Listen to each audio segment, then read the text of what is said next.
I'm Levern, 35 years old now. But my story begins when I was 17. The day I saw those two pink lines on the pregnancy test, I felt my heart race with a mixture of fear and hope. I never imagined telling my parents would end with garbage bags of my belongings on the front lawn, or that 18 years later they would show up at my door with legal papers demanding to see their grandchild. The shock on their faces when I answered, "What child? What are you?" still haunts me. Before I dive into my story, let me know where you're watching from in the comments below. Hit that like button and subscribe if you want more real-life stories that show how sometimes the family we create matters more than the one we're born into. Growing up in Mapleton, a picture-perfect suburb with manicured lawns and neighborhood barbecues, my life seemed idyllic from the outside. Our house, a two-story colonial with white shutters, stood as a testament to my parents' dedication to appearances. Frank and Martha Johnson were respected pillars of our community. Dad, a bank manager, and Mom the head of the PTA and church fundraising committee. Behind our perfect front door, however, lived a family suffocating under the weight of expectations. My father's rules were uncompromising, my mother's standards impossible to meet. Johnsons don't disappoint, Dad would say whenever I brought home an A- instead of an A+. People are always watching, Mom would remind me as she straightened my Sunday dress before church. My bedroom walls were painted a pale yellow, appropriate for a young lady, according to Mom, though I longed for the deep purple I'd seen in my best friend Hannah's room. My bookshelf held classics approved by my parents. The few young adult novels I enjoyed hidden beneath my mattress, along with the makeup Hannah had given me for my 16th birthday. "You know, we only want what's best for you, Levern," they'd say after each lecture about proper behavior, appropriate friends, and the dangers lurking in the world, ready to derail a young woman's future. Their version of best meant no school dances, no dates unless chaperoned, and certainly no discussions about boys or relationships. Then Jack Martinez transferred to our high school in junior year. Tall with kind brown eyes and a quiet confidence. He wasn't like the other boys who seemed either intimidated by my parents' reputation or eager to break down the Ice Princess, as some had cruelly nicknamed me. Jack sat next to me in AP Chemistry, sharing his notes when I missed a day due to the flu, never pushing for more than friendship until I was ready. Our first conversation outside of class happened in the library. I was researching for a history paper when Jack approached my table. "Mind if I join you?" he asked, his voice soft in the quiet space. "Free country," I responded, trying to sound casual despite my racing heart. We talked about books that day, discovering a shared love for science fiction that surprised us both. "You don't seem like a sci-fi person," he admitted. "There's a lot about me people don't know," I replied, feeling something unfamiliar. The freedom to be myself. Our relationship grew in stolen moments, study sessions that my parents believed were school-mandated conversations in the 10 minutes before first period, notes passed in class. Jack respected my boundaries and never pushed me to defy my parents openly. When he finally asked me to be his girlfriend, it was with the understanding that our relationship would need to remain secret. "I don't want to cause trouble between you and your family," he said. "But I also can't pretend I don't care about you." For the first time in my life, I chose something for myself. We dated in shadows, meeting at the public library, taking walks in parks, 2 towns, over sharing milkshakes at diners where no one from Mapleton would see us. My friend Hannah and her boyfriend Malik became our covers and our confidants. The four of us creating a small world where I could breathe. Jack's grandmother Eloise became another unexpected ally. A widow living alone in a small craftsman house filled with books and the scent of cinnamon, she welcomed me without judgment. The first time Jack brought me over. Any girl who makes my grandson smile like that is welcome here, she said. Serving us homemade cookies and asking about my dreams for the future, a question my parents had never posed without prescribed answers attached. Summer before senior year bloomed with possibilities. Jack worked at his uncle's construction company, saving money for college. I volunteered at the public library, building a resume my parents approved of, while secretly applying to universities beyond the three conservative colleges they had selected. We dreamed of attending schools near each other, building futures where we could be together openly. The night everything changed was unusually warm for September. Jack and I had gone to a study group at Hannah's house, a real one this time, with Malik and 3 other students preparing for SATs. Walking me halfway home as he always did, Jack stopped beneath a street light, the golden glow illuminating his face as he told me he loved me for the first time. I've never said that to anyone before, he confessed, but I've never been more certain of anything. In that moment of perfect happiness, of feeling truly seen and valued, I kissed him without concern for who might drive by.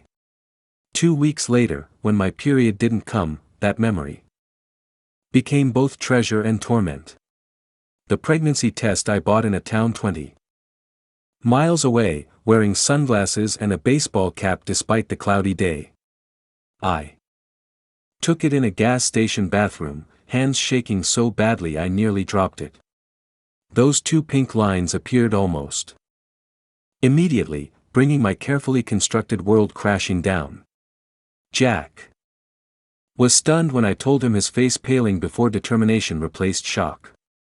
Well, figure this out, he promised, taking my hands in his. I'm here, whatever you decide. We spent hours talking in his grandmother's garden, weighing options. Neither of us was prepared for adoption, raising the child together, the possibility I had briefly considered, then discarded, of not continuing the pregnancy. Jack never pressured me, only reassuring me that my decision would be ours. I want this baby, I finally whispered, tears streaming down my face. I'm scared, but I want our child. Jack held me close, his heartbeat steady against my ear. Then we'll be parents, he said simply. I'll work more hours, apply for scholarships, whatever it takes. We'll make it work. His grandmother, Eloise, found us there, her weathered face softening at our tear-stained cheeks. Without us saying a word, she seemed to understand. Life rarely follows our plans, she said, sitting beside us on the garden bench. But sometimes its surprises become our greatest blessings. With her wisdom guiding us, we formed a tentative plan. We would finish high school. Jack would continue working for his uncle while I found a part-time job. Eloise offered her spare bedroom for as long as needed. The final, most daunting step would be telling my parents. They need to know, Levern, Jack said gently. Maybe they'll surprise you. I clung to that slim hope as I practiced what I would say, rehearsing words that might bridge the chasm between my parents' expectations and my reality. Deep down beneath layers of doubt and fear flickered a tiny flame of optimism. They were my parents. Despite their strictness, their obsession with appearances, surely their love for me would win out. Surely they wouldn't abandon their only child when she needed them most. How terribly wrong I was. I chose a Sunday evening to tell them, thinking the day of worship might inspire compassion. Dad had just finished his post-dinner coffee. Mom was putting away the last of the dishes. The living room with its formal furniture and family photos displaying our carefully constructed happiness seemed suddenly suffocating. I need to talk to you both about something important, I said, my voice surprisingly steady despite the earthquake of fear inside me. Mom's smile tightened at my serious tone. What is it, dear? Is there a problem with your college applications? Dad lowered his newspaper eyes, narrowing slightly. Your grades haven't slipped, have they? Harvard won't accept anything less than excellence. I hadn't applied to Harvard. That was their dream, not mine. But this wasn't the moment for that discussion. No, it's not about college or grades. I took a deep breath. Jack's supportive face in my mind. I'm pregnant. The silence that followed was absolute, as if all oxygen had been sucked from the room. I watched my mother's face drain of color, my father's grow increasingly red. That's impossible. Mom finally whispered. You don't date. We don't allow it. I've been seeing someone. His name is Jack Martinez. We've been together for almost a year. Dad stood so abruptly, his chair toppled backward, the crash making me flinch. Martinez, one of those Hispanic boys from the East Side. He's a good person, I said, anger cutting through fear. His grandmother has offered to help us. We're going to keep the baby. Mom's teacup slipped from her hand, shattering against the hardwood floor. Neither of us moved to clean it up. Keep it. Dad's voice rose to a shout. Have you lost your mind? Do you have any idea what this will do to our reputation, to your future? Frank, Mom cautioned, looking nervously at the windows as if the neighbors might be listening. No, Martha. Our daughter has been sneaking around, lying to our faces, throwing away everything we've worked for. He turned back to me, pointing a finger that seemed to physically push me back against the couch. Who else knows about this? Just Jack and his grandmother. And Hannah. That girl, Mom muttered. I knew she was a bad influence. Hannah has been a true friend, I defended. Unlike the girls you tried to force me to befriend because of their parents' country club memberships. Dad slammed his hand on the coffee table. Don't you dare take that tone with us. Not after what you've done. What I've done. Fall in love. Make a mistake. Yes, this wasn't planned, but it's happening. And I'm trying to be responsible about it. Responsible? Mom laughed a bitter sound. I'd never heard from her. Responsible would have been following our rules. Responsible would have been respecting yourself enough to save yourself for marriage. Like you did. The words escaped before I could stop them.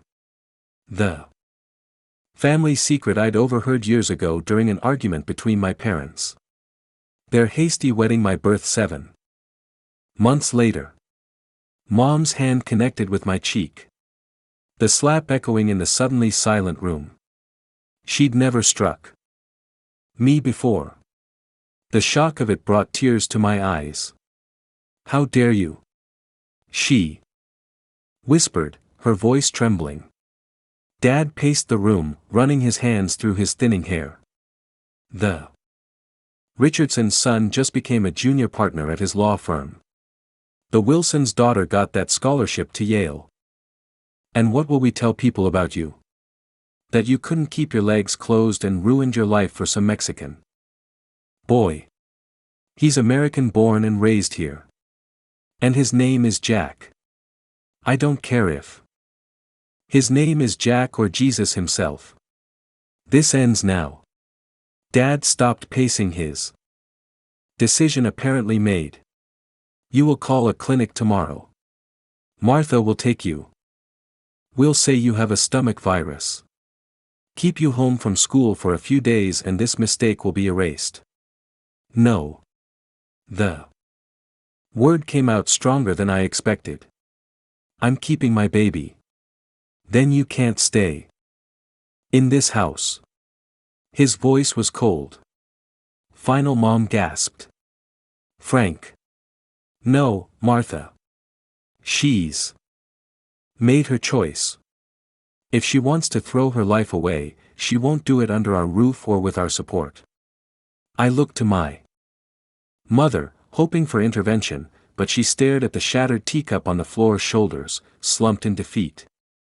You have 24 hours to pack your things and leave, Dad continued.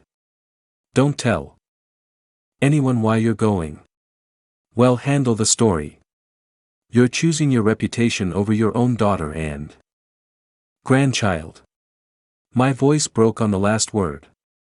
You chose that boy over your family and future, he countered.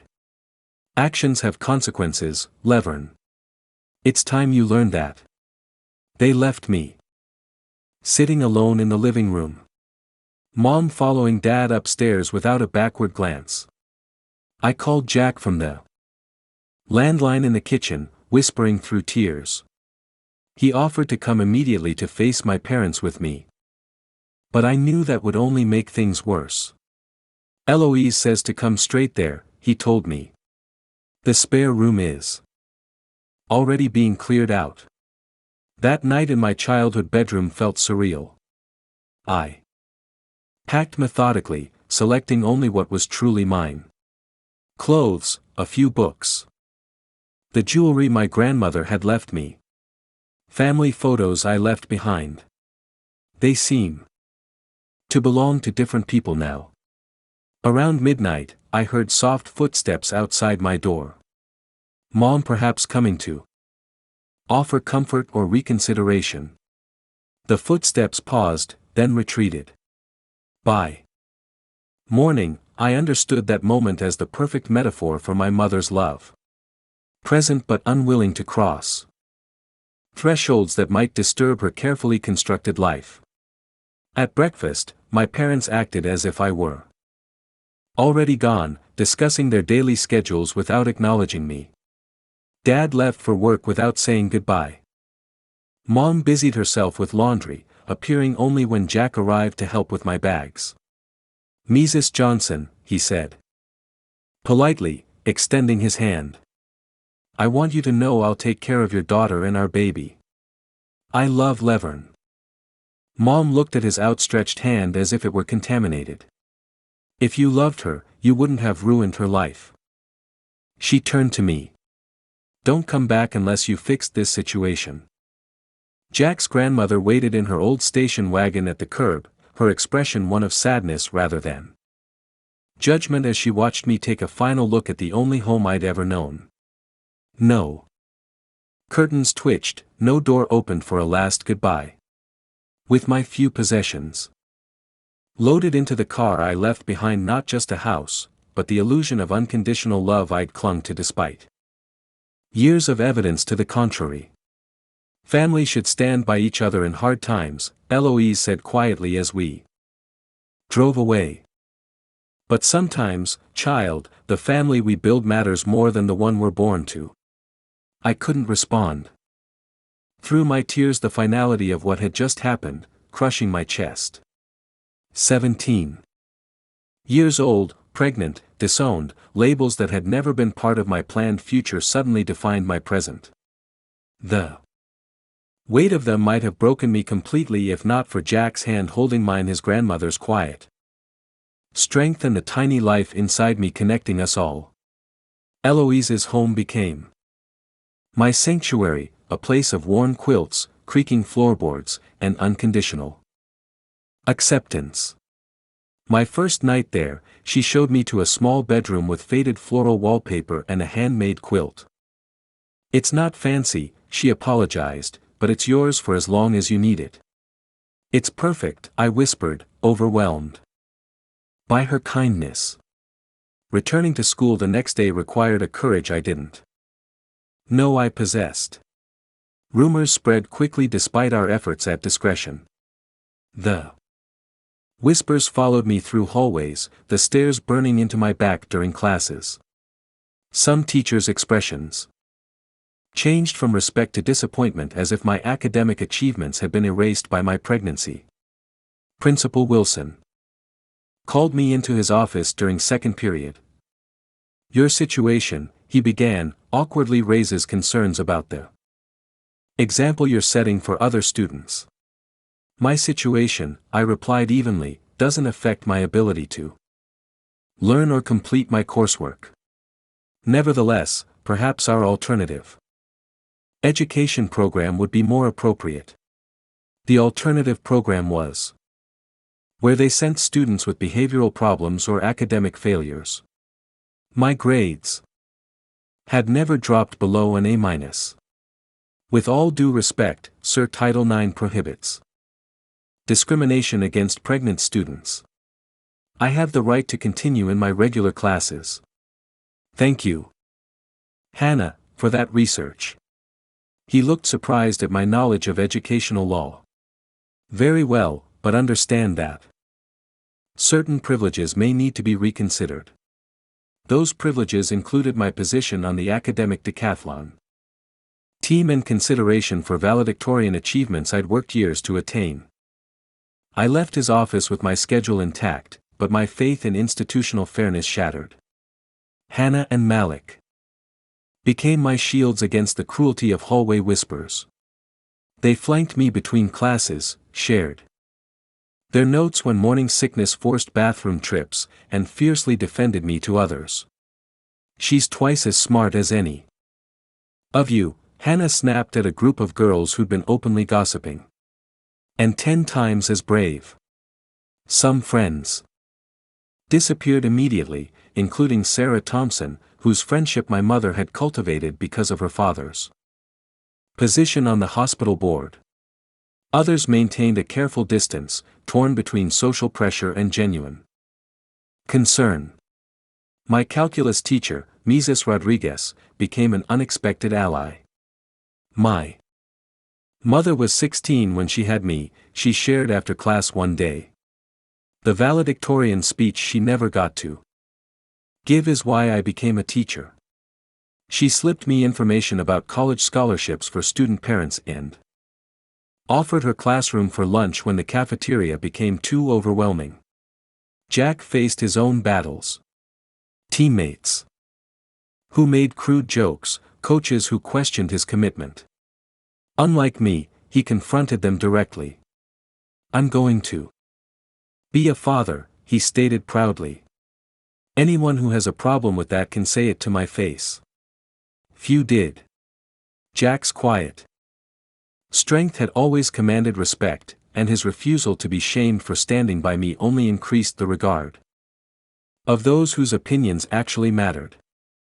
After school, I worked 4-hour shifts at the Daily Grind, a coffee shop 15 minutes from Mapleton.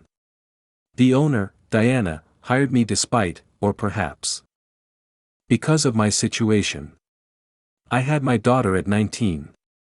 She told me during my interview, sometimes all you need is one person to give you a chance.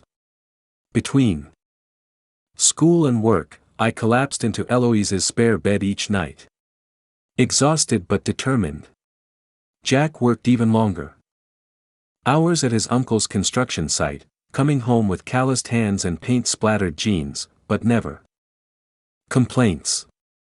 We studied together after our shifts, determined not to let our grades suffer. The money we saved went into a joint account labeled Baby Fund. We researched costs obsessively. Diapers, formula, pediatrician visits, the numbers sometimes overwhelming us.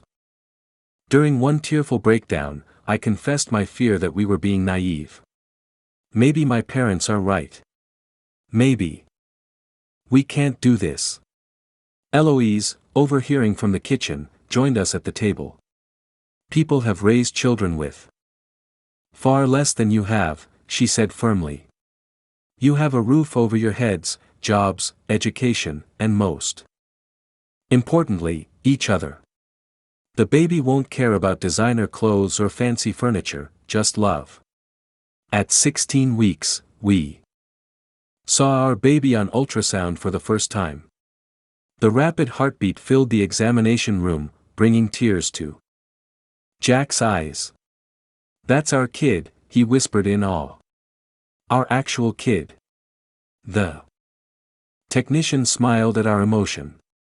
"Would you like to know the sex?" We looked at each other and nodded simultaneously. "It's a boy," she told us. "A son." The reality of him solidified in that moment. Not just an idea or a cause of upheaval, but a person. Our person. We began calling him Daniel after Jack's grandfather, planning his nursery in the corner of our small room, imagining his future. Then came the Thursday that divided my life into before and after. I was working the closing shift at the daily grind when Hannah burst through the door, her face ashen. "You need to come now," she said, gripping the counter. "It's Jack." The drive to County Hospital passed in a blur of screaming sirens and unanswered prayers. Jack had fallen from scaffolding at the construction site, Hannah explained between sobs. 3 stories, head injury, surgery. The waiting room was already filled with Jack's extended family when we arrived. His uncle Rayon paced while his Aunt Teresa clutched a rosary. Eloise sat alone in a corner, her usually straight shoulders curved inward with grief. When she saw me, she opened her arms without a word. Hours blurred together as we waited for news. Around midnight, a surgeon in blood-stained scrubs approached. "The next 24 hours are critical," he explained gently. "There's significant brain swelling. We've induced a coma to help manage it. But he'll wake up, right?" I asked, my voice sounding strange to my own ears. "He'll be okay." The surgeon's hesitation told me everything. "We're doing everything we can." For 2 weeks, I lived at the hospital, leaving only for quick showers at Eloise's and mandatory school hours. My pregnancy reached 18 weeks as Jack remained unresponsive, machines breathing for him, monitors, tracking a life that seemed to be slowly slipping away. I talked to him constantly, holding his limp hand, telling him about our son, about the nursery plans, about the future we'd have together. His family took turns sitting with me, bringing food I couldn't eat, sharing stories of Jack's childhood that made me love him even more. On the 14th day, Jack developed pneumonia. His already compromised system couldn't fight the infection. I was asleep in the chair beside his bed when the alarms began blaring. Medical staff rushed in, pushing me into the hallway as they fought to save him. They couldn't. At 3:17 a.m. on a Tuesday morning, Jack Martinez, my first love, my child's father, my partner in facing an uncertain future, died without ever regaining consciousness. He was 17 years old. The world collapsed into a single point of pain, so acute I couldn't breathe around it. Eloise's arms encircled me as I screamed, the sound barely human. In that moment, I hated everyone. The doctors who couldn't save him. My parents who had abandoned us, even Jack himself for leaving me alone. Most of all, I hated the universe for its cruelty, for giving me someone who truly loved me only to take him away. In the depths of that hatred, a disturbing thought surfaced. Maybe this was punishment for my defiance, for choosing love over obedience, for believing I deserved happiness on my terms. The days that followed passed in a fog of grief. Jack's funeral was attended by nearly the entire school, even those who had whispered behind our backs.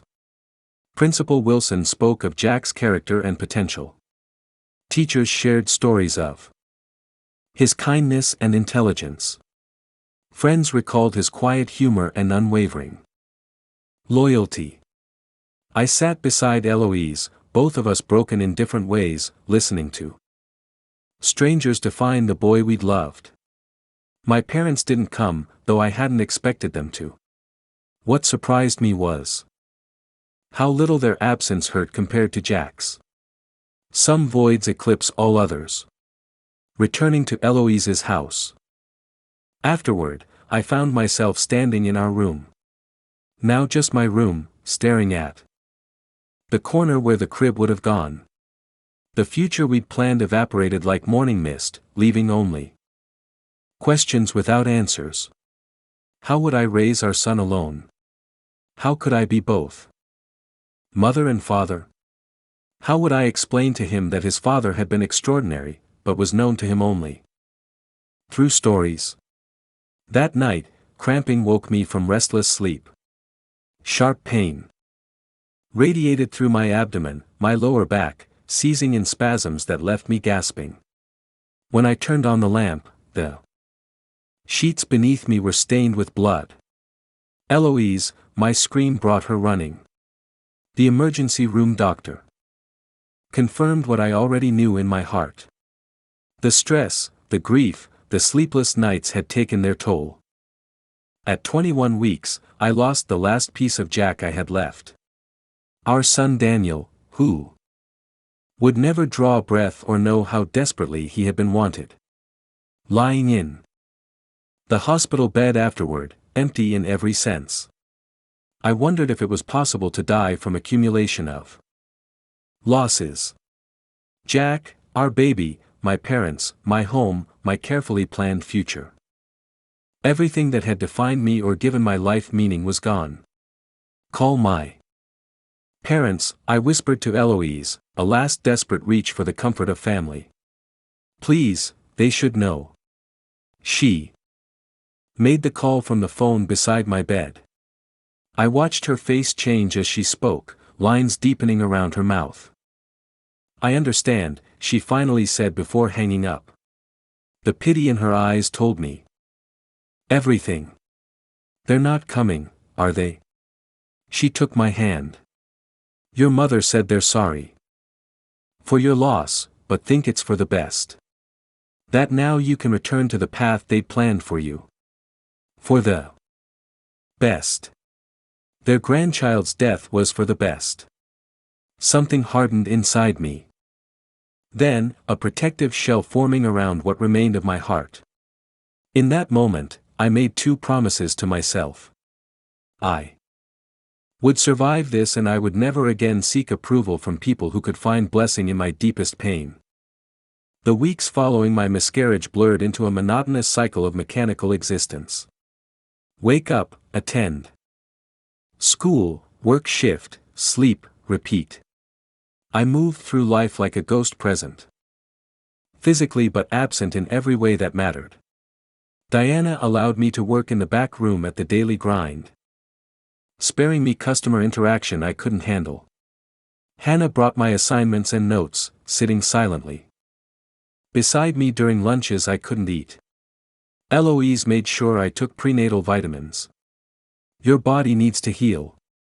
And left plates of food outside my door when I couldn't face the dinner table. Their care surrounded me like a cocoon, but inside I felt hollow. The emptiness where my child had been seemed to expand. Daily, consuming more of me until I wondered if anything would remain. Dr. Chen, the OBGYN who treated me after the miscarriage, called 3 times before I returned her messages.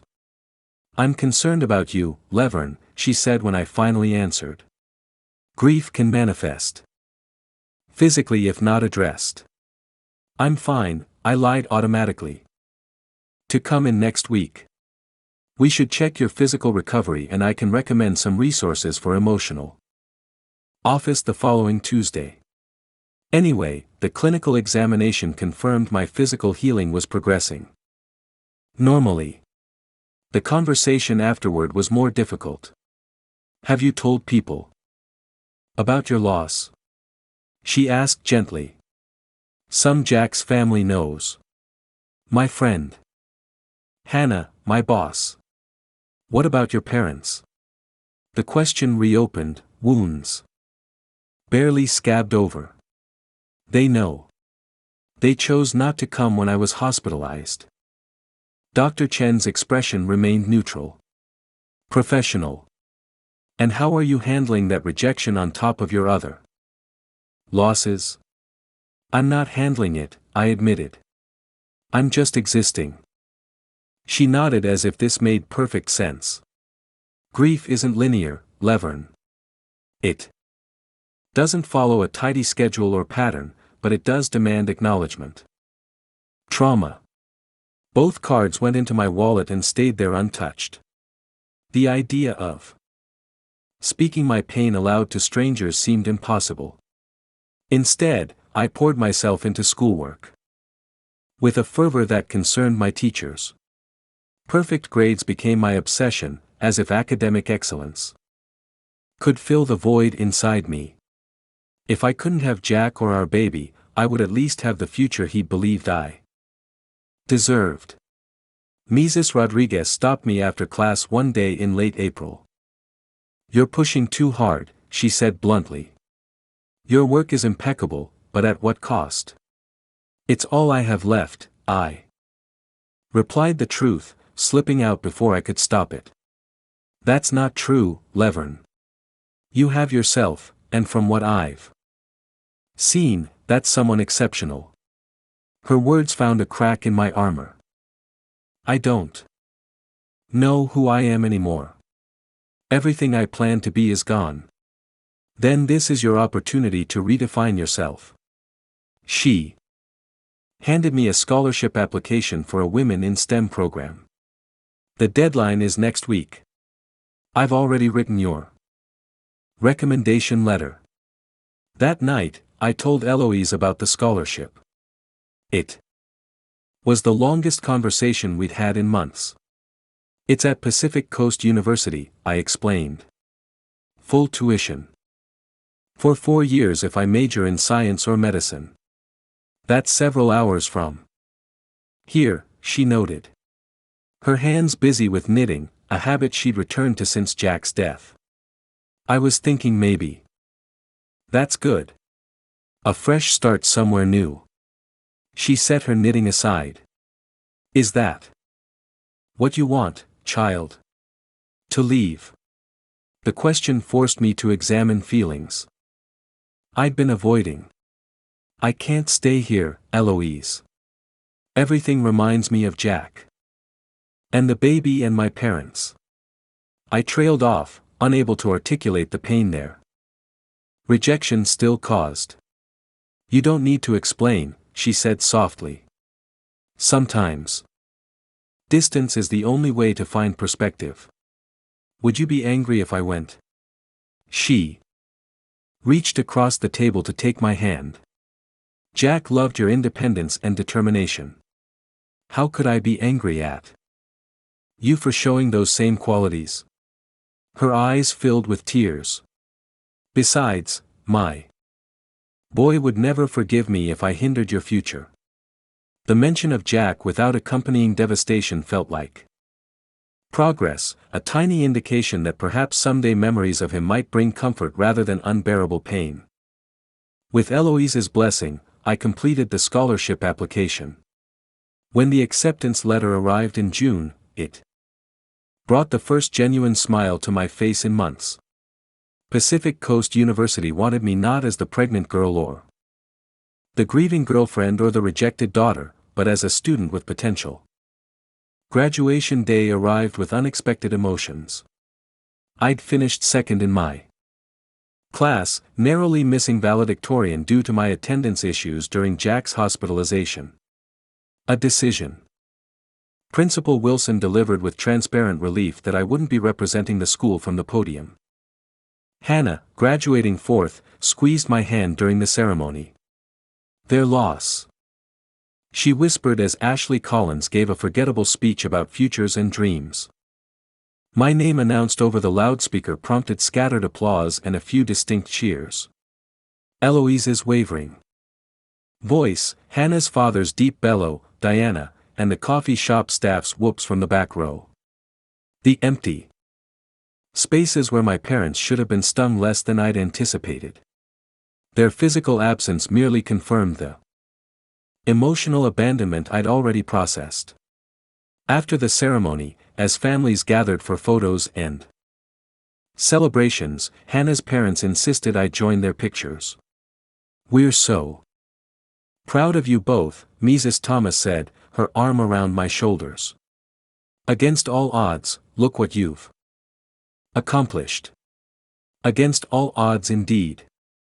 6 months earlier, I'd planned to graduate with Jack beside me and our baby growing inside me. Now I stood alone, differently shaped by grief, but somehow still standing. As summer began, I faced another difficult decision. Eloise had been diagnosed with early-stage heart failure. Her doctor recommended a less stressful lifestyle and warned against living alone. My sister in Arizona has been asking me to move in for years. She told me over breakfast, her condo has plenty of space, and the dry climate would be good for my arthritis. "You're leaving Mapleton." The thought of losing her too. Of us. She was right, of course. This house, this town, held more pain than comfort now. But her departure would sever my last connection to Jack, to the family we'd almost created. "What about the house?" I asked, looking around the small home that had sheltered me when my own family wouldn't. "That's what I wanted to discuss with you, Levern." Eloise sat down her teacup. "I'm putting it in your name." "What?" "No, I can't accept that." "You can and you will," she said firmly. "Jack would have wanted you to have security. Consider it his legacy and my gift. But your medical bills, your future are taken care of," she assured me.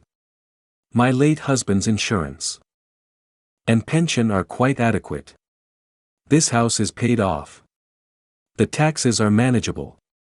It can be your base while you're at university and perhaps a rental property afterward to provide income."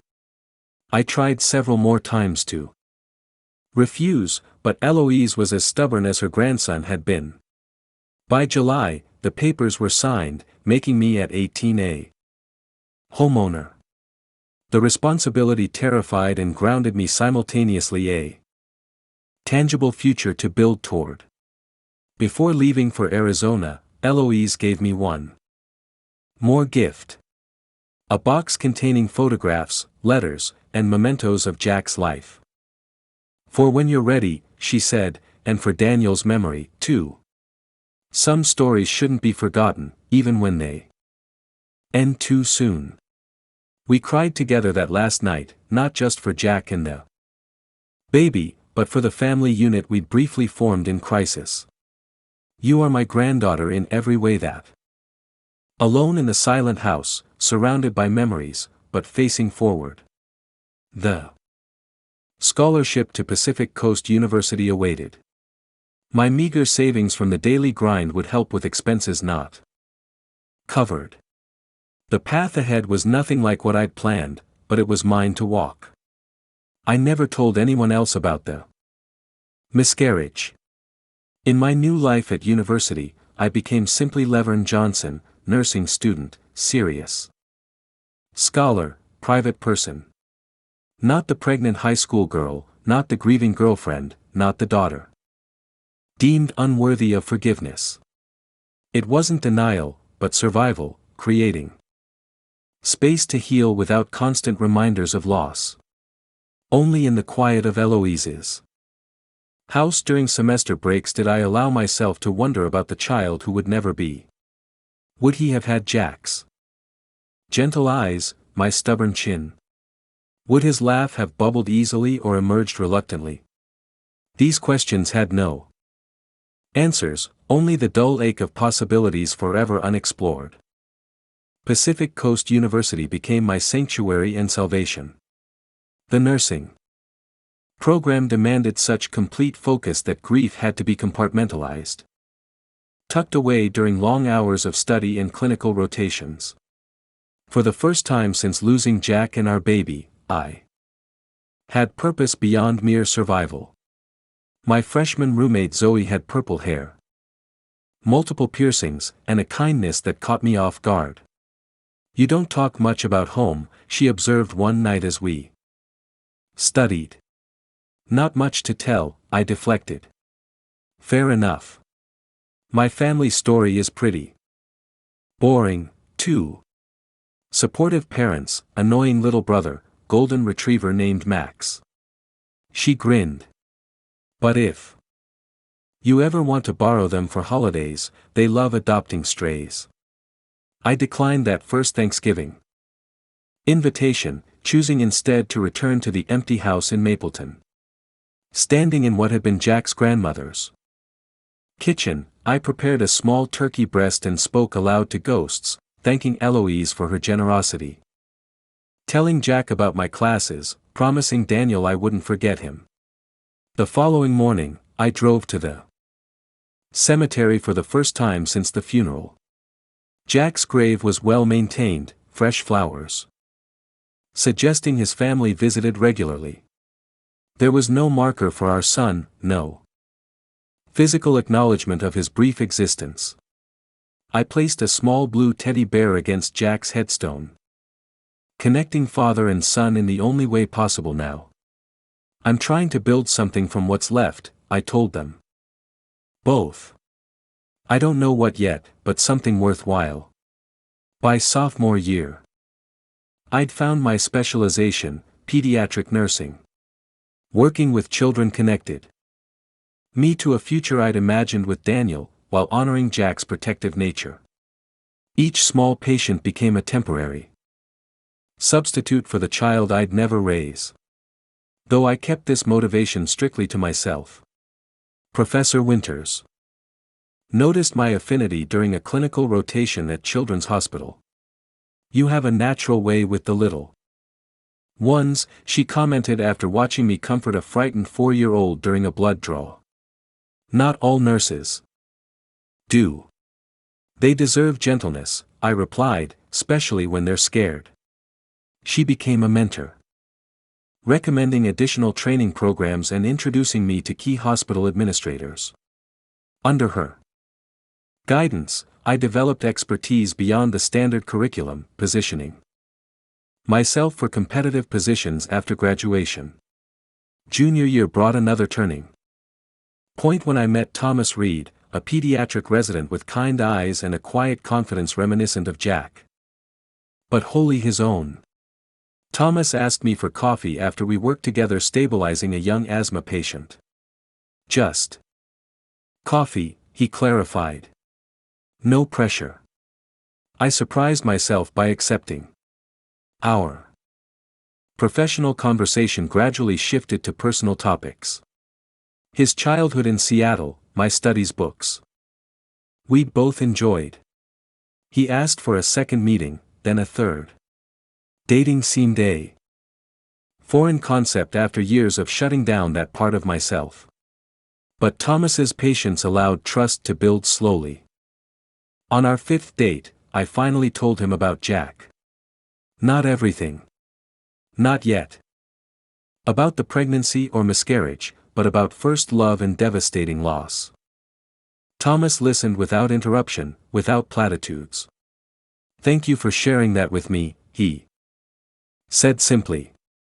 "He sounds like someone I would have respected." "He would have liked you too," I replied. The comparison feeling right rather than disloyal. Months passed before I shared the complete story. We sat on the beach near campus waves, providing rhythmic background to my halting narrative. I expected pity or discomfort. Instead, Thomas took my hand and asked the one question no one had ever posed. What was your son's name? Daniel, I whispered. His name was Daniel. Thank you for trusting me with him. That night marked a threshold crossed. Thomas didn't replace Jack in my heart. Nothing could. But he created his own space. There, bringing possibilities I'd thought permanently closed to me.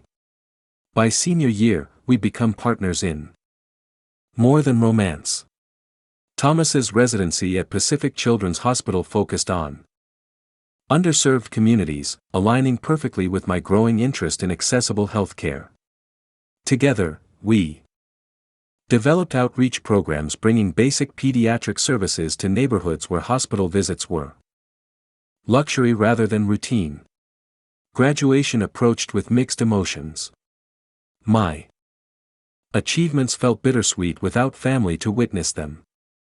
Eloise now using a wheelchair, but sharp as ever promised to make the trip from Arizona. Zoe's parents adopted me into their celebration plans. Thomas's family sent congratulatory flowers and invitations to visit Seattle. Still, the absence of my own parents created a hollow space no substitute could completely fill. In a moment of what I later recognized as closure-seeking, I sent them an invitation to my graduation ceremony. The envelope came back marked return to sender in my father's distinctive handwriting. Thomas found me crying over the unopened envelope. They're missing out on knowing an extraordinary woman, he said, holding me close. That's their tragedy, not yours. Despite that painful reminder, graduation day arrived bright with promise. Accepting my diploma with highest honors. I heard Eloise's distinctive cheer from the accessibility seating. Thomas waited at the bottom of the ramp, his residency schedule miraculously clear for this one important day. I have something for you, he said at dinner that evening, sliding a small wrapped package across the table. Inside was a delicate silver necklace with 3 small birthstones, Jack's, Daniel's, and mine. Your past deserves honor, Thomas explained, his voice gentle. It shaped the woman I love. Love. The word no longer carried fear, only possibility. When Thomas proposed 6 months later, my acceptance came without reservation. We married in a small ceremony on the beach, Eloise attending. Despite her declining health, she died peacefully 3 months later. Having lived long enough to see what she called my lover's happiness reborn. Her funeral brought me face to face with Jack's family for the first time in years. His mother embraced me with tears. His father shook Thomas's hand with genuine respect. Eloise always said, "You'd build something beautiful from the ashes." His Aunt Teresa told me she was so proud to be right. Thomas and I used my inheritance from Eloise as down payment on a small clinic in an underserved neighborhood. Pacific Children's Hospital provided affiliation and support while we provided direct care to families often overlooked by the healthcare system. Our work consumed us, the clinic growing beyond initial projections. Children came for medical treatment and stayed for the reading programs we established. Parents found not just health care but community. Though we discussed having children ourselves, the timing never seemed right. Our patients filling that space in our hearts. Over the years, I made several attempts to reconnect with my parents. Christmas cards returned unopened. A letter detailing my marriage and career met the same fate. Eventually, I stopped trying, accepting that some bridges remain permanently burned, no matter how much we might wish to rebuild them. Until one ordinary Tuesday morning when the clinic phone rang and my mother's voice emerged from the past, hesitant but unmistakable. "Levern, is that really you? The sound of my mother's voice after 18 years of silence froze me completely. Maria, our receptionist, glanced up with concern. When the intake form I'd been reviewing slipped from my fingers. "Levern, are you there?" My mother's voice carried notes I'd never heard before. Uncertainty, age, perhaps regret. "I'm here." I managed signaling to Maria that I needed privacy. "This is unexpected." Yes, I suppose it would be a pause filled with 18 years of unspoken words. "Your father and we'd like to see you." My first instinct was refusal. These people had thrown me out pregnant and alone, had returned my graduation announcement unopened. Had chosen pride over their only child and grandchild. What right did they have to reappear now that I'd built a life without them? But curiosity overrode anger. "Why now?" Another pause. "It's complicated. Could we meet somewhere to talk?" We arranged to meet at a neutral location, a coffee shop downtown far from both my clinic and their home in Mapleton. Thomas offered to accompany me, concern evident in his expression. I should do this alone, I told him, though part of me wanted his steady presence beside me. "Call if you need me," he said. "I can be there in 20 minutes. The coffee shop buzzed with normal Tuesday activity. Students with laptops, business people between meetings, baristas calling out elaborate drink orders. Amid this ordinary scene, I was about to face the extraordinary weight of my past. They arrived precisely on time. My father's punctuality apparently unchanged by the passing years. What had changed was everything else. My once imposing father looked smaller, his shoulders slightly stooped, his hair completely white. My mother, always carefully put together, showed her age in deeper lines around her mouth and eyes. They hesitated at the entrance before spotting me. Recognition and something like shock passed over their faces.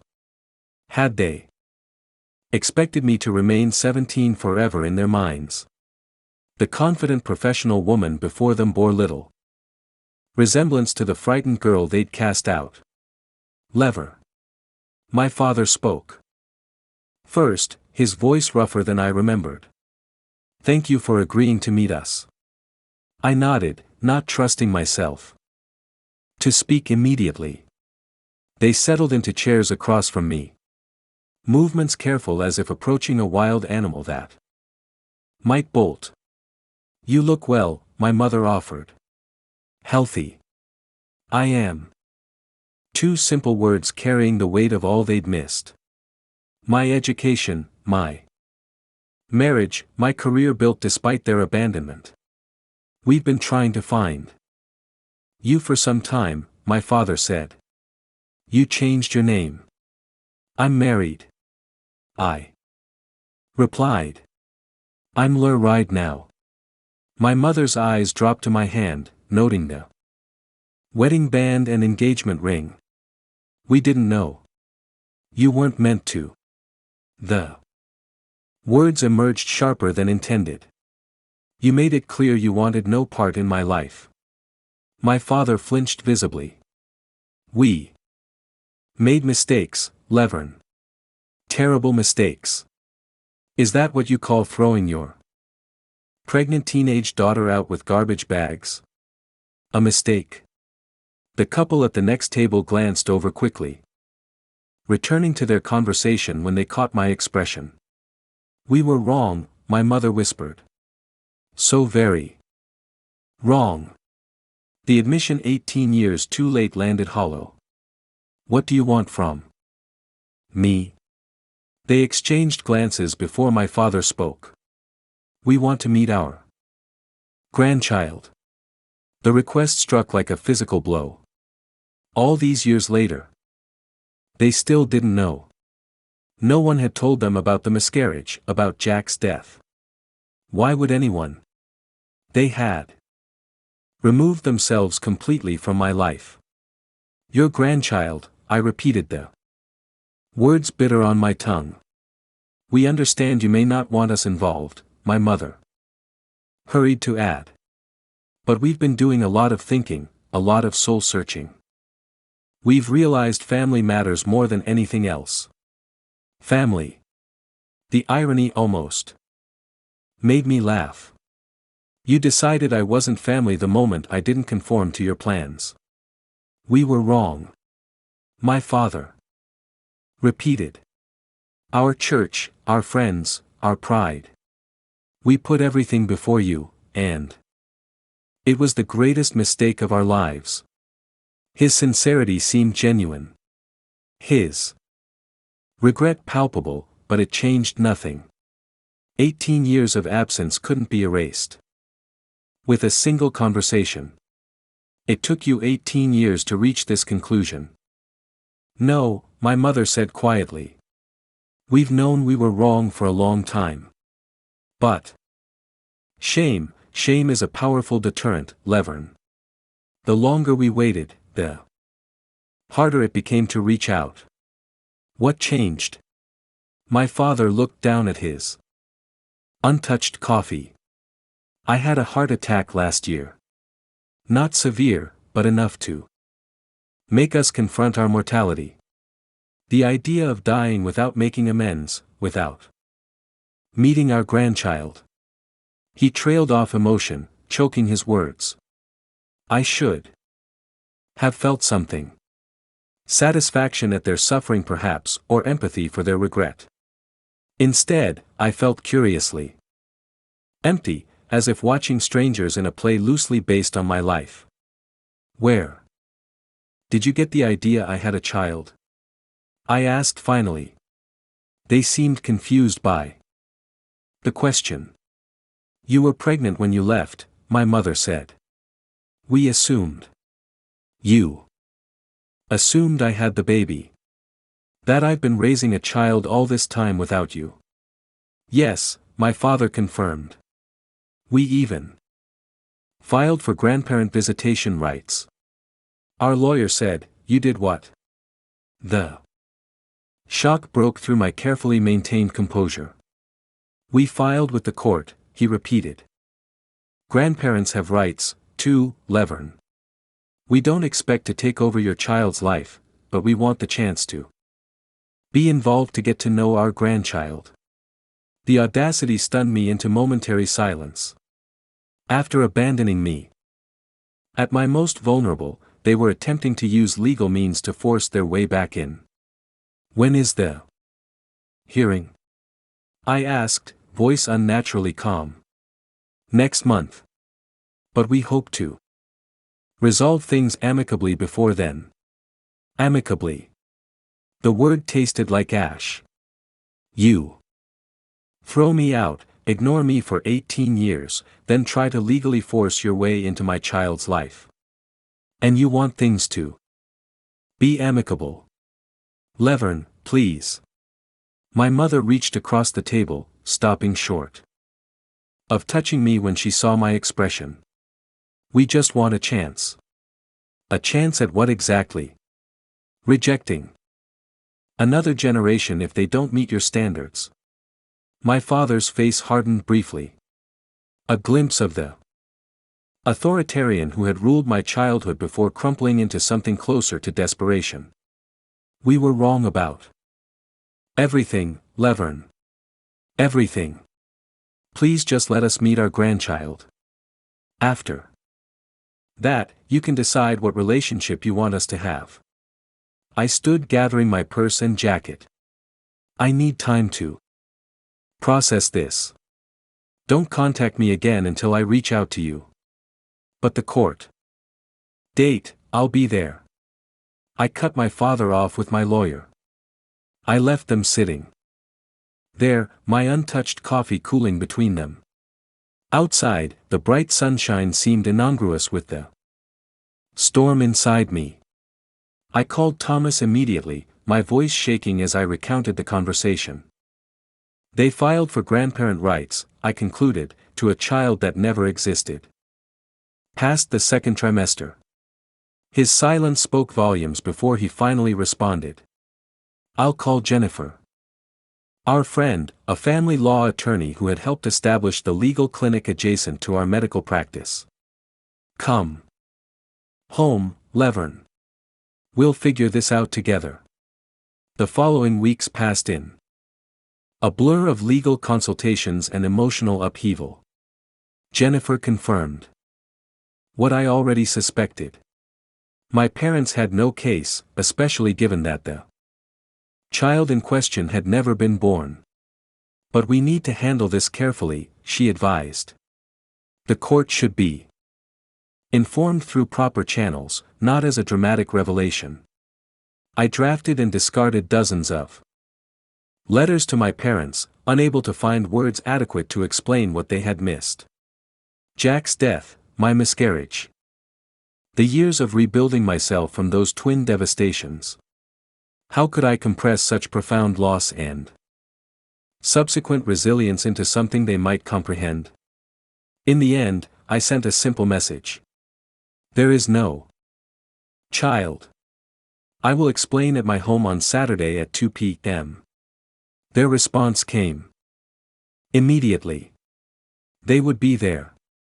I spent hours preparing our home for their visit, though I couldn't have explained why it mattered. Perhaps some lingering desire for approval or simply the habit of presenting my best face to the world. Thomas arranged his schedule to be present. His quiet support, my anchor as always. At precisely 2:00, the doorbell rang. Through the window, I could see not just my parents, but a third person, a man in a suit carrying a briefcase. Their lawyer, apparently. When I opened the door, all the carefully prepared explanations evaporated. In their place came the raw truth delivered in 5 devastating words. What child, what are you? My parents stood frozen on my doorstep, their lawyer shifting uncomfortably beside them. My father recovered first, his expression cycling through confusion, disbelief, and the beginning edges of comprehension. What do you mean, what child? He asked, his voice barely audible. Thomas appeared behind me, his hand settling supportively on my shoulder. Perhaps you should all come inside. This isn't a conversation for the front porch. I led them into our living room, a warm space filled with books, photographs of Thomas and me in various locations, artwork from children at the clinic. Not a single toy or indication of a child living there. The absence seemed to register slowly as they took in their surroundings. I don't understand, my mother said, perching on the edge of our sofa. You were pregnant when you left. Yes, I was. The words came easier than expected. Years of unspoken truth, finally finding voice. At 17, pregnant and alone, because you chose your reputation over your daughter. We've acknowledged our mistake, my father began. No, you haven't, I interrupted. You've acknowledged what you believe was a mistake, but you don't actually know what happened after you threw me out. The lawyer cleared his throat. Perhaps I should stay. I told him, you should hear this, too, since you've been pursuing legal action based on incomplete information. I sat across from my parents, Thomas, beside me. His presence grounding me as I organized 18 years of absence into a coherent narrative. After you kicked me out, I stayed with Jack's grandmother. She took me in without question, gave me shelter, support, and love when my own parents refused to. Jack worked extra shifts at his uncle's construction company to save for the baby. We were making plans, finding a way forward despite being abandoned by the people who should have protected us most. My mother flinched at the word abandoned but didn't interrupt. Then Jack fell from scaffolding at the construction site. 3 stories, head injury. Even after all these years, the words caught in my throat. He never regained consciousness. 2 weeks later, he died. He was 17 years old. Oh. Levern, my mother whispered, tears filling her eyes. I was 5 months pregnant, attending school, working part-time, and suddenly facing motherhood completely alone. The stress, grief, and exhaustion took their toll. I met my father's eyes directly. I miscarried at 21 weeks. Your grandson, Jack's son, died without ever taking a breath. The lawyer quietly closed his briefcase. All pretense of legal proceedings abandoned in the face of human tragedy. There is no child. I continued, my voice steady despite the ache in my chest. There never was beyond those months of pregnancy. I lost everything in the span of 3 weeks. Jack, our baby, my home, my family. Everything. We didn't know, my father said, his voice breaking. No one told us. Who would have told you? You made it clear you wanted nothing to do with me unless I conformed to your expectations. You chose conditional love and I didn't meet the conditions. Thomas squeezed my hand gently. Support without interruption, allowing me to finally speak my truth. After losing Jack and the baby, I finished high school with honors. I earned a full scholarship to Pacific Coast University. I became a pediatric nurse. I met and married Thomas, who is a pediatric physician. Together, we run a clinic, serving children who otherwise wouldn't receive adequate health care. I gestured around our comfortable living room. I built this life without you, not to spite you, but because you gave me no choice. Every milestone, every achievement, every setback, I faced them. All without parents to guide or support me. If we had known about Jack, about the baby, my mother began. Would it have mattered? I asked. Would you have welcomed me back if I was no longer pregnant? Or would you have seen it as confirmation that I'd been properly punished for my defiance? The question hung in the air, uncomfortable, but necessary. I don't know, my father admitted after a long pause. The people we were then, I honestly don't know what we would have done. His honesty, though painful, was the first genuine connection between us in nearly 2 decades. The court case. The lawyer interjected quietly. I'll withdraw it immediately. I apologize for the distress it caused. Thank you, Thomas acknowledged as the man gathered his things and excused himself, leaving the 4 of us in weighted silence.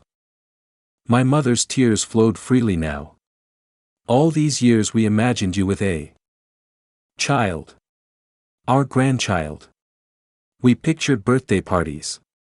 We weren't invited to school events. We missed holidays celebrated without us. We built this entire narrative around a life that never existed while completely missing the actual life I was living. I added. Yes, she acknowledged. The real you versus the daughter we imagined we'd lost. My father had aged visibly during our conversation, the weight of revealed truth pressing him deeper into his chair. Can you ever forgive us, Levern? The question I'd once imagined would bring satisfaction now brought only tired resignation.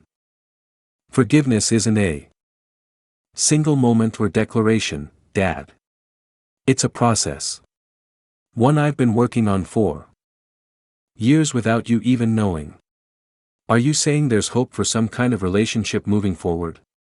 The desperate hope in his voice reminded me of my own at 17, believing family bonds would ultimately matter more than temporary disappointment. I don't know, I answered honestly. What happened shaped me irreversibly. I can't be the daughter you wanted then, and I won't pretend the past didn't happen. We Don't want that, my mother assured me. We just want a chance to know the woman you've become. Thomas, silent until now, spoke thoughtfully. Perhaps you could start by getting to know what Levern does now. The clinic means everything to her. A pediatric clinic. My father latched on to this information. You work with children. We both do. I confirmed. Children who often come from families struggling with poverty, language barriers, or lack of insurance. We provide medical care, developmental support, and community resources. That's remarkable, my mother said. Though I suppose I shouldn't be surprised. You always had a nurturing spirit even as a little girl. The observation, simple but accurate, created an unexpected bridge between my childhood and adulthood. Continuity I hadn't considered before. Would you show us? My father asked hesitantly. Your clinic if it's not an imposition. The request surprised me. You want to see where I work? We want to see what you've built, he clarified. Who you've become. If you're willing to show us, I looked to Thomas, who nodded slightly. Supportive of whatever I decided. After a moment's consideration, I agreed. I can give you a tour tomorrow afternoon if you're free. It won't be operating hours, but you'll see the facility. Well, be there, my mother promised, a fragile hope in her voice. As they prepared to leave, awkwardness returned. Handshake seemed too formal, hugs presumptuous. After years of arrangement, my mother solved the dilemma by gently touching my arm. Brief contact. Acknowledging connection without presuming intimacy. Thank you for telling us the truth, my father said at the door, however painful. After they left, Thomas and I sat in silence, processing the encounter's unexpected turns. Are you okay? He finally asked. I don't know. I admitted it's like experiencing whiplash between past and present. They look so different, older, more vulnerable. Less like the towering figures of my memory. They are different, he pointed out. Just as you are. 18 years changes everyone. Do you think I'm making a mistake, letting them back into my life even slightly? He considered the question seriously before answering. I think you're giving them an opportunity to know the extraordinary woman I love. Whether they deserve that opportunity is debatable, but it speaks to your character that you're willing to offer it. The following day, I showed my parents through the clinic with professional detachment that gradually softened as their genuine interest became apparent. They asked thoughtful questions about our programs, examined the cheerful examination rooms with their ceiling murals designed to distract nervous children, listened attentively as I explained our outreach initiatives. You've created something remarkable here, my father said as the tour concluded. Something meaningful. We try to give children what they deserve. Quality care regardless of circumstances, I explained. No child should suffer because of adult limitations or failures. The parallel to my own experience hung unspoken between us. In the weeks that followed, we established tentative contact. Occasional phone calls, a shared meal at a restaurant midway between our homes. They asked about my life in careful, respectful increments. I shared selected stories, maintaining boundaries while gradually revealing the person I'd become in their absence. 3 months after their reappearance, I invited them to a fundraiser for the clinic's expansion project. They arrived early, donated generously, and engaged sincerely with our staff and supporters. Watching my father discuss pediatric asthma protocols with Thomas, my mother Admiring artwork created by clinic patients, I felt an unexpected emotion. Not forgiveness exactly, but something adjacent to it. Recognition perhaps that people can change even after decades of rigidity. Later that evening, as guests mingled around displays highlighting our community impact, a young mother approached me with her daughter, a former patient now thriving after years of complex treatment. Dr. Thomas and Nurse Levern saved Sophia's life, she told my parents unaware of our complicated relationship. They treat every child like their own. Like their own. My mother repeated after the woman moved on her eyes, meeting mine across the crowded room. Understanding passed between us. Acknowledgement of the son I'd lost and the hundreds of children who'd received the care and attention I'd once hoped to give him. That night marked a turning point in our cautious reconciliation. Not forgetting or erasing the past, but finding a way to exist alongside it. My parents would never be what they should have been when I needed them most. But perhaps they could become something different, something imperfect but present in my adult life. At Christmas. Traditionally difficult for me since losing Jack and our baby Thomas suggested inviting my parents to dinner. Only if you're comfortable, he emphasized. Your well-being comes first. I considered the invitation carefully before extending it.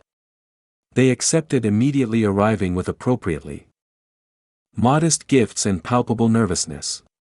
During dinner, my father asked if we might share a toast to absent loved ones. He said, his voice steady but eyes damp. To Jack, who by all accounts was an exceptional young man. To Daniel, who never had his chance, and to Eloise, whose compassion puts our failings to shame.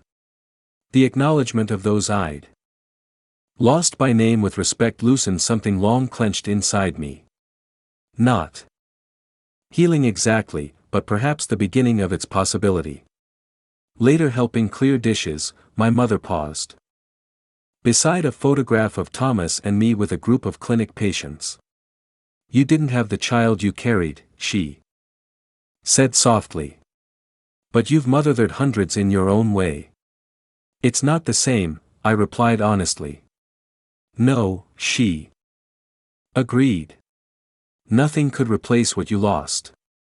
But what you've built matters, Levern. The lives you touch matter. In that moment, I recognized the truth that had sustained me through 18 years of absence and loss. Family isn't always who we're born to, but who chooses to stand beside us through life's hardest moments. Jack had chosen me. His grandmother had chosen me. Thomas had chosen me. And the children at our clinic in their own way chose me daily. With their trust. My parents were making that choice now, belatedly but seemingly sincerely. Whether our relationship would grow beyond these careful interactions remained uncertain, but the possibility existed where once there had been only painful finality.